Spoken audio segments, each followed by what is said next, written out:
Hi, everyone. I really enjoyed this week's readings, videos, and podcasts. The first one that I will be focusing on for this week's discussion is the podcast with the ladies from Not Wonder Woman, who highlighted Joanna Day, who made a career life change from baking to fashion for working women. Joanna Day is quite inspirational and has a fantastic story. I encourage you to check her out if you didn't get a chance to. She made so many great points and suggestions. I just had to include her in my discussion this week. One big concept that she put out that truly resonated with me was that we aren't the same people that we were 5, 10, 15 years ago. We are not giving up our careers, but rather evolving, and our interests and passions evolve along with us. This really helps me personally, being 47 and changing and feeling like am I just throwing everything I've done away, and why can't I make a decision? Why didn't I make a decision sooner? And the truth is, I am not the same person I was 5, 10, 15, 20, maybe even further years ago. So we're not giving up our careers, but as I said, we're evolving. She also points out that many skills are transferable from one field to another, and not to think that we're just throwing everything out the window and having to start with nothing. She talked about no longer wanting to be that cog in the wheel and wanting to feel like she was making a direct impact, and I personally relate to this. I want to continue to help people through food, but I also want to have more knowledge, and I want the ability to impact health and help people feel the best they can in their life. And I really want to have that one-on-one contact and be able to, talk through issues with people and help them through nutrition, and possibly teach them to cook if they need to, or meal plan. So I'm super excited to be able to combine those things. Joanna, she closed with the importance of networking and understanding that you may meet someone and you might just think it's just somebody you're meeting, but never discard, a connection, because they might not just be a one-time connection. You never know how everybody's connected, and it could turn out to be something that helps you with your career. So the second article that I chose is 8 Common Mistakes Older Job Seekers Make. So this article was put out by the AARP. So it does speak to kind of 55 and older, but I do believe that it does apply to, some before 55, which would be me. And some things that stood out to me were specifically talked about social media and having a digital presence. So this is interesting for me, and it's actually kind of a dilemma I'm having, and I would be super curious to get any comments about this or any feedback. So when I started back to school at Bay Path, I did away with all my social media, and I did it for 2 reasons. I was tired of a lot of the nonsense that goes along with it, and 3 reasons. I was truly trying to set an example for my children, because I am one of those anti-social media moms.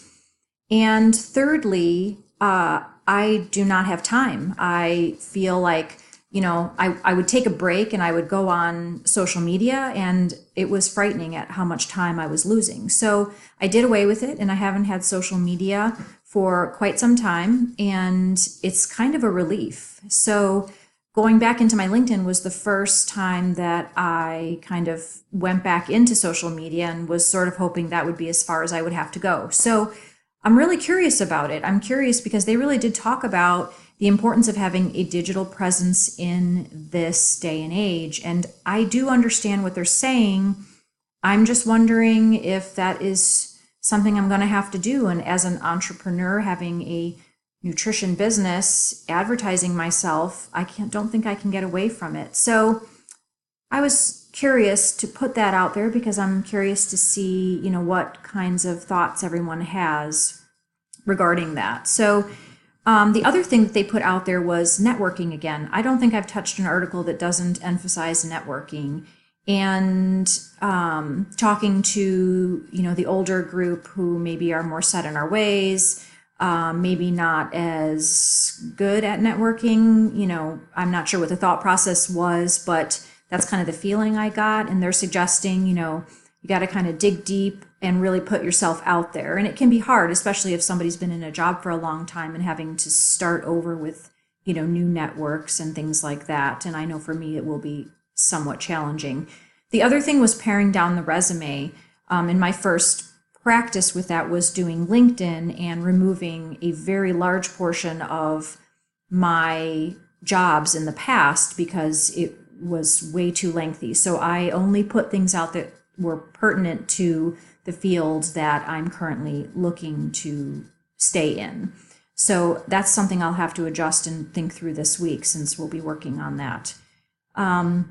The other thing that was interesting was don't rule out jobs if they don't, if you don't have all the qualifications. So, don't look at a job and, read the 20-some qualifications and say, oops, I don't have one, and then that's it. They put out all those job qualifications as, best, would love that whole picture, but the truth is that you may have skills that do apply, and not to rule yourself out because you're not covering every aspect of it. So the third article that I'm focusing on for this discussion was the article titled Volunteering and Its Surprise Benefits. I love volunteering. Volunteering is a very big part of my life and in all aspects, personal and career-wise. And through Well 220, when we did some of the assessments, I learned that I line up with servant leadership, which wasn't a very big surprise to me. But two of my favorite things is just speaking of giving back and paying it forward. I don't think a day goes by that I don't say the phrase something to do with paying it forward. I am a very big believer in that.